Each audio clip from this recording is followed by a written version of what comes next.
Have bad equipment because I guess, this woman was unable to get the right equipment. Sir, I have if you a don't mind, I'd hostile love judge. we have you for a limited time, sir. I'd love to move on to different topics. No, excuse you. You're can. the one that held me up at 35 minutes, just so you understand. And 2 days after that? I cannot understand. Your microphone I know, is so it is muffled. really hard for me to it's understand just, you, too. I can understand you perfectly. Because she's closer. I can understand you. I'm happy to hear that, sir. But I Sir, my question is on those. What's going to happen to my the question people is that on tried those to bring rioters who assaulted officers. You have to would you pardon what's those going to people? happen? Oh, absolutely, I would. You would pardon those?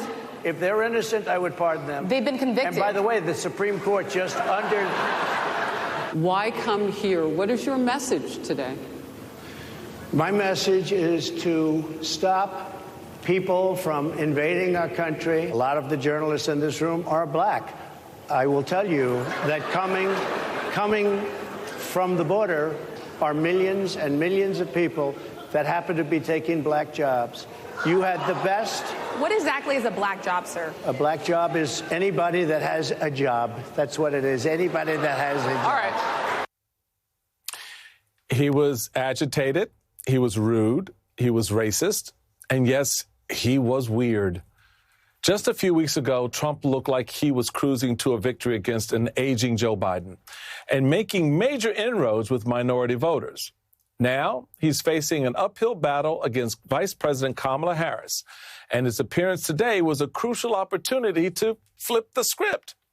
Instead, Trump heaped scorn on his questioners and made things worse.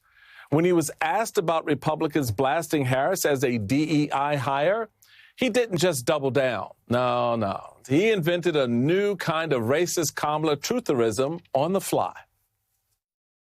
Is that acceptable language to you? And will you tell those Republicans and those supporters to stop it? How do you define DEI? Go ahead. How do you define diversity, equity, inclusion? Okay, yeah, go ahead. Is that what your definition? That is give me a literally definition the words then. Would you give me a definition DEI. of that? Give me a definition. Sir, I'm asking you a question, a very direct question. Define it for me if you would. I just defined it, sir. Do you believe that Vice President Kamala Harris is only on the ticket because she is a black woman? She was always of Indian heritage, and she was only promoting Indian heritage. I didn't know she was black until a number of years ago when she happened to turn black, and now she wants to be known as black. So I don't know, is she Indian or is she black? She is always identified as a black woman. She went to a historically black college. I respect either one, but she obviously doesn't, because she was Indian all the way, and then all of a sudden she made a turn, and she became a black person. Just to be clear, sir, do you believe that she is... I think somebody should look into that, too, when you continue in a very hostile, nasty tone. In addition to defending immunity for killer cops, saying he'd pardon January 6 rioters, and again calling himself the best president for black Americans since Abraham Lincoln, Trump also suggested Kamala Harris couldn't pass a cognitive test. And he went on to deflect questions about his running mate, J.D. Vance, from another interviewer, Semaphore Politics reporter Kadia Goba, with flat-out lies. I'm going to get my J.D. Vance question in. To your point and to Rachel's point, he, has a lot of opinions about childless women like myself or divorced people like yourself.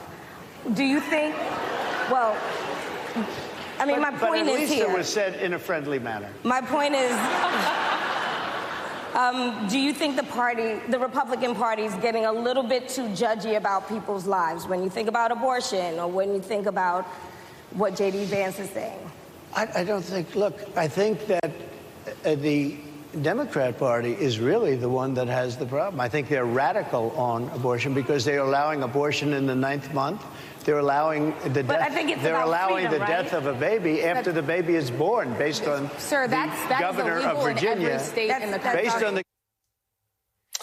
Look, it's the job of journalists to ask hard, uncomfortable questions. And convention organizers worked with PolitiFact to try and fact-check Trump's rambling in real time on social media. All he had to offer, though, was racially problematic disrespect to his questioners, along with the usual self-serving lies. So here's the point. Is there any redeeming value to interviewing Donald Trump like this?